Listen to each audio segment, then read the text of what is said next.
MMA has got to be the craziest sport out there. The fights are brutal, often ending in lots of blood, sweat, and tears. The rivalries are fierce as Dustin Poirier, nicknamed the Diamond, and Nate Diaz, nicknamed the Notorious, know all too well. These two veteran fighters have thrown around enough name-calling to let us know that they're going to fight one day, but when are they going to let their fists do the talking? In today's video, we're talking about Dustin Poirier and Nate Diaz. When and why is this fight happening? What might the showdown finally look like? Time will tell. This fight has been rumbling around for a while. Back in July, Nate Diaz posted some weigh-in photos of him and Poirier. The photos were taken at a weigh-in a year earlier for a fight which completely fell through. Now, Diaz wants to see the brawl through. Poirier, for his part, said he'd touch up Diaz at any weight. I'm not sure what touch up means, but let's assume it involves lots of punches and knees to the face. The Twitter flame war starts. Nate Diaz started a bit of a Twitter flame war in August, taking some shots at Dustin Poirier. Diaz called him a pussy bitch, a surefire way to get under the skin of a highly decorated MMA fighter. Poirier responded very nonchalantly, quote, Nathan, ?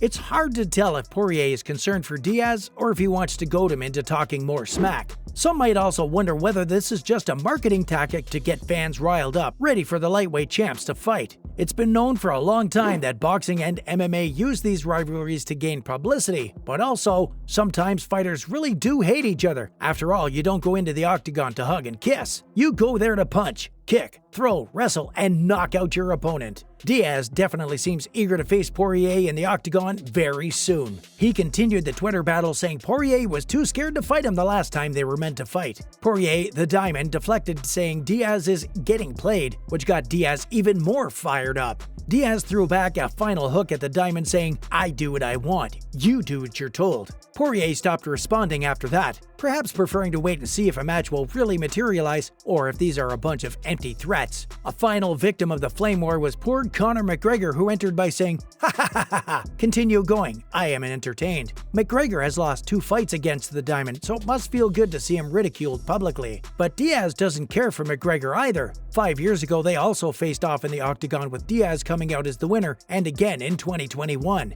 Diaz beat the tough Irishman and MMA legend. On Twitter, Diaz shot back a gif referencing the tibia injury McGregor suffered in his last fight. Coach Brown's view on the Diaz-Poirier matchup? Poirier's coach had a lot to say about the potential matchup recently. Coach Mike Brown has been coaching Poirier for years, and he wants to give him the best matchups he can get. While Coach Brown would like to see a Diaz-Poirier matchup, he thinks there's a better match out there, and it's Charles Oliveira, the current undisputed lightweight champion. Coach Brown said that the Diaz-Poirier match would have giant numbers, but maybe they've lost steam after the last fight between the two was cancelled a year ago. But Coach Brown left with a sinister and short message. He said, whoever Poirier faces next, expect violence. Lots of violence. With Poirier on a 3-fight win streak and having beaten Conor McGregor in back-to-back fights, it's easy to see that Coach Brown isn't making useless warnings. When Poirier steps into the octagon, whoever is opposite better watch their head. While Coach Brown wants the Diamond to set his sights on Oliveira, the public is more eager to see Diaz and Poirier face off. What does the public want?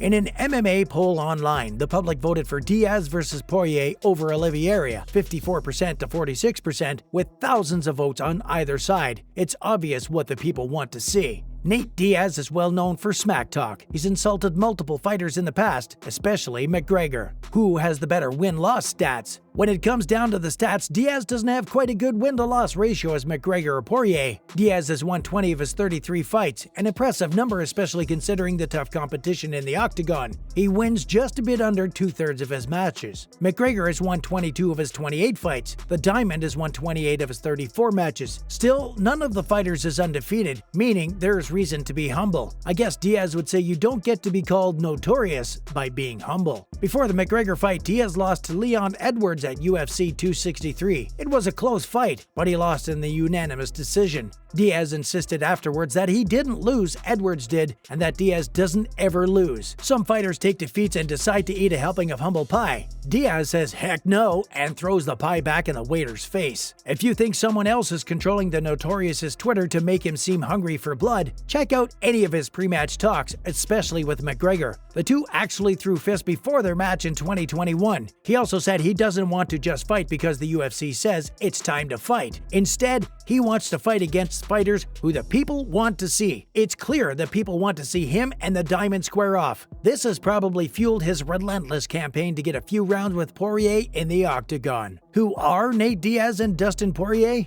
Let's compare these two MMA legends and get a sense of how this fight might actually go down. Diaz, the Notorious, is older than Poirier by 3 years and hails from Stockton, California. He's always competed either as a lightweight or welterweight. His older brother Nick has been a famous MMA fighter since the early 2000s. Diaz is known for his brash and oftentimes crude smack talk. He's of Mexican-American heritage and likes to smoke weed post-fights, which is legal in California. We know the Diamond has more wins than Diaz, but Diaz has many more submission wins than Poirier. He's likely going to try to get Poirier down to the ground and try and choke him out or get a good arm or leg bar. Dustin, the Diamond Poirier, is a native to Louisiana and is of Acadian French descent. He's been fighting professionally with the UFC since 2010. Poirier was kicked out of high school for getting in street fights, so this is one tough dude. Even though Diaz has more submission wins, Poirier has more knockout wins, which means the Diamond is probably going to try and play his strengths and fight standing. He won't want to give Diaz the advantage by going to the ground. They both have black belts in Brazilian Jiu-Jitsu, probably the most popular martial art for MMA fighters. Poirier currently ranks as number 6 in the pound-for-pound ratings in the UFC. He also is ranked number 1 in the lightweight category, so he's probably the favorite for this matchup. Still, no one knows how the match will go down until both step into the octagon ready to duke it out for over 10 minutes. Outside of the ring, both Diaz and Poirier have their own non-fight related businesses. Diaz has been a big advocate for personal marijuana usage, even has his own line of pre-roll joints made by California's finest and a CBD company called Game Up Nutrition. He also runs his own Brazilian Jiu-Jitsu school in Stockton called the Nick Diaz Academy. Interestingly, Diaz has a primarily vegan diet, although he apparently eats fish every now and then. Poirier has a pretty famous Louisiana-style hot sauce, but he doesn't just do business ventures. The Diamond also does quite a lot for charity. Poirier raised $5,000 for Second Harvest Food Bank by selling his fight kit on eBay. He went on throughout the 2010s to sell other fight kits which sold for over $60,000 and even $100,000. All that money went to his foundation, which tries to provide clean drinking water to poor people in Uganda. And during the COVID-19 pandemic, Poirier donated 1,000 meals to people. I don't have to tell you that this guy isn't just a good fighter, but also a great guy in general. So what's going to happen in the octagon? Well, we don't actually know what the fight is going to do, but there are some things we can bet on. Diaz is going to try to get Poirier down on the ground and do some ground and pound. That means he'll want to close the space between the two fighters really quickly and go for the takedown. Poirier, on the other hand, is going to try and maintain a good distance so he can rely on landing good leg kicks and punches. He'll probably go for some dramatic headshots after a few minutes. The fight will probably end either by submission or knockout, as these two fighters are thirsty for a win. They don't want it to go by decision. They want there to be no question who won. That's all for today's video. Thanks for watching.